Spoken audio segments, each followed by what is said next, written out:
Inofensivos ou não, bom dia, boa tarde, boa noite. Eu sou o Macivaldo Lira. Bom, eu sou o Eric Batalha. Eu sou o Rodrigo Bandeira. E nós estamos começando mais um vídeo do nosso Praticamente Inofensivos. E no programa de hoje nós vamos falar sobre filmes de terror. O que seria terror? O que nos podemos classificar como terror? É aquilo que nos dá medo? É aquilo que causa uma reação nossa? E principalmente, por que a gente usa medo como entretenimento? Boa pergunta. É interessante, na verdade, antes da gente começar a falar de filmes de terror, a gente lembrar assim, que o terror ele nasce, na verdade, como gênero a partir do século XIX, a gente pode colocar século XVIII, século XIX, quando ele se insere na literatura gótica. Mas mesmo antes disso, o terror ele chega na humanidade através do folclore, através de tradições religiosas, do mal, da morte, enfim, são coisas que fazem parte da existência do ser humano, se tornando parte do imaginário humano, se tornando parte da forma como a gente pensa, da forma como a gente vê o mundo. Então, a partir do momento que ali, no século XVIII, na verdade, o terror em si, né, esse pensar sobre a morte, enfim, sobre seres de outro mundo, sobre vida após a morte, adentra na literatura moderna, eu vou perceber essa insurgência, né, essa existência do terror como gênero, que mais tarde, enfim, vai ir da literatura para as revistas pulp, tudo mais para o quadrinho, tudo mais, e vai chegar no cinema. Como todo novo gênero, né? Uhum. Quando ele surge, ele tá mesclado com... Ninguém sabe classificar direito o que é. Então ele vai até ele amadurecer e ter as suas próprias características e ramificações, ele fica um negócio meio obscuro, né? Uhum, exato. Né? Tanto que na literatura existe uma diferença que às vezes é a dúvida de muita pessoa, o que é terror e o que é horror. Sim. Então, por exemplo, assim, eu tava lendo um artigo que o cara tava falando assim, que horror, no caso da literatura, é aquela narrativa que te torna tenso, que prende a tua atenção pelos detalhes, que tu vai ficando tenso para saber o que é que vai acontecer.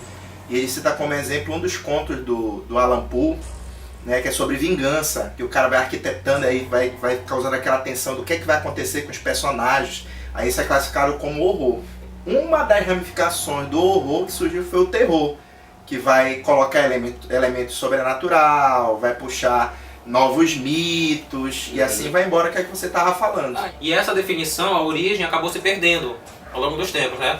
Mas falando mesmo justamente de origens, e como eu falei, o nosso vídeo vai falar sobre filmes de terror, qual seria a origem? Qual foram os primeiros filmes de terror? Dos materiais que nós pesquisamos, o primeiro registro de filme de terror seria O Estudante de Praga, uma produção alemã de 1913.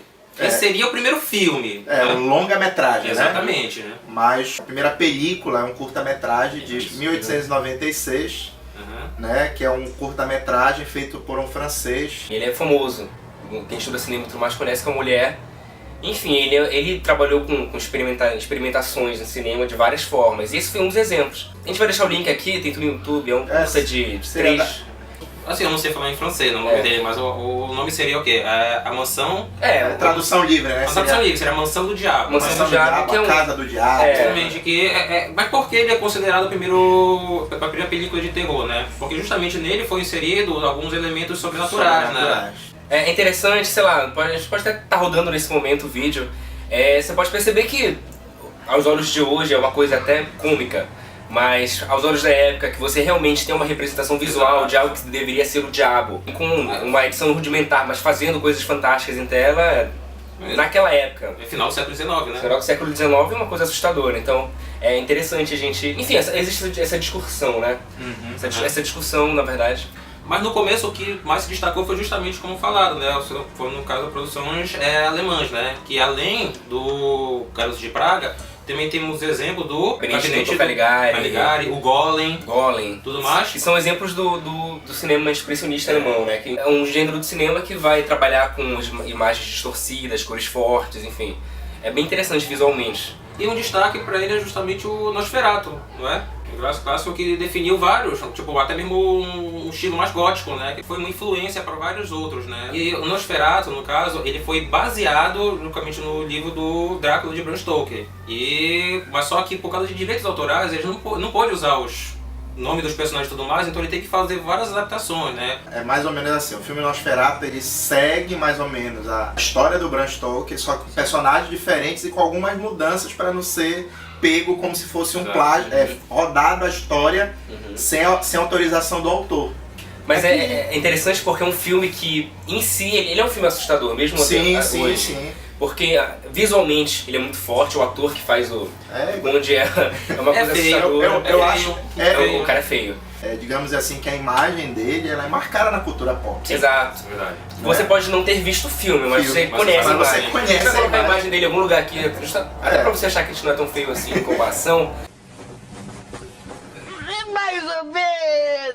Mais ou menos. Existe até uma lenda urbana, né? Mas tinha leu sobre isso. Tinha uma lenda urbana de que ele seria realmente um vampiro, né? Tipo, usaram isso também pra promover um pouco, mas ficou essa lenda, né? Ele seria ou não um vampiro, né? Se eu não me engano, foi nesse filme que estabeleceu aquela ideia que o vampiro, ele pereceria com os raios solares, né? Fique bem claro, né? Ele perece, ele explode, ele queima, não brilha. Então, tipo, foi esse primeiro filme que estabeleceu essa regra que não deveria ter sido nunca quebrada. Então, avançando um pouquinho, na verdade, para o cinema de terror que a maioria das pessoas conhecem, aquela parada que a maioria das pessoas, na verdade, consideram como sendo mais clássico, são as produções de duas grandes companhias, que é a Hammer e a Universal. Enfim, o que a gente conhece de Drácula, de Frankenstein, enfim, são produções dessas duas empresas, dessas duas companhias, dessas duas produtoras de filmes de terror, que, enfim, estão marcados na história do gênero e são referência até hoje para tudo que é produzido. Ele inaugurou os filmes de terror, mais essa fase, em 1931 com o filme Drácula. Foi protagonizado por Bela Lugosi, que é outro nome que é muito conhecido nessa época dos filmes assim clássicos de terror. E sendo que esse filme foi baseado também em Drácula de Bram Stoker, só que ele não fez uma referência direta ao livro. Ele fez o filme baseado justamente em peças teatrais baseadas no livro.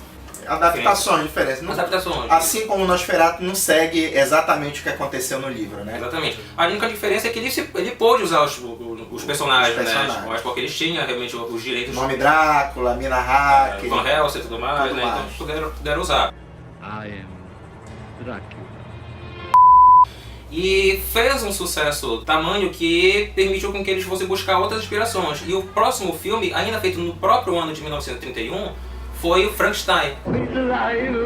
It's alive! It's alive! It's alive! Que também foi feito baseado, né, no caso de uma peça de teatro, ou seja, eles não iam direto no livro, eles iam fazer alguma produção já pronta do teatro, então eles bebiam muito dessa fonte do teatro, né, no caso tem uma coisa já estabelecida, eles iam lá e adaptavam para fazer um longa. A gente percebe isso até nos takes, né? Assim, o cinema nessa época era uma coisa bastante teatral, né? A gente percebe muito, se você assistir, você vai perceber que a linguagem é completamente diferente dos filmes que a gente vê hoje. Para esse outro filme, o Bela Lugosi foi chamado para interpretar o monstro de Frankenstein, né? Só que ele se recusou, por achar que o monstro não era tão, assim, uma figura tão charmosa, assim como era diferente do Drácula. Então se recusou e no lugar dele foi chamado o Boris Karloff, né? Que era outro que se tornou um ícone nesse estilo, tanto que quando vai falar sobre a visão clássica do monstro de Frankenstein, sempre é a imagem do Boris Karloff que é a imagem dele que vem na cabeça. Exatamente. E depois teve o outro filme que é O Homem Invisível. Exatamente, teve um outro. Foram fazendo vários filmes, né, no caso. O Homem Invisível, que se eu não me engano é de 1933. Né? E também teve até a continuação, né, do Frankenstein, que seria a noiva de Frankenstein, que é considerado por muitos críticos e espectadores mas como o melhor filme da Universal nesse estilo. Que já foi desse período, né? Desse período, Desse período. Que esse filme já foi em 1935. E também nós temos a Múmia, que também foi feita pelo Boris Karloff. Exato, né? Agora, uma pequena curiosidade, né? Se você for ver, foi feito Drácula, foi feito Frankenstein, né? Foi feito O Homem Invisível e a Múmia, tipo assim, 4 grandes ícones. Dos 4, 3 são baseados na literatura, né? Que o Drácula é do Bram Stoker, né? O Frankenstein, que é do Mary Shelley, e o Homem Invisível é do H.G. Wells, né? O grande mestre, um dos grandes mestres da ficção científica, né? E a Múmia, dessa época, foi o trabalho autoral. A Múmia não é baseada em livro. É uma obra totalmente autoral. Se não for, não tem relação com a literatura. Sim. Eu não sei se teve alguma peça de teatro, não deu tempo de eu pesquisar. Né? Mas a Múmia é um trabalho completamente autoral. Mas só uma pequena curiosidade, porque a gente vai falando, né? Aí acaba pensando que todos esses filmes clássicos têm um livro, mas a Múmia não tem.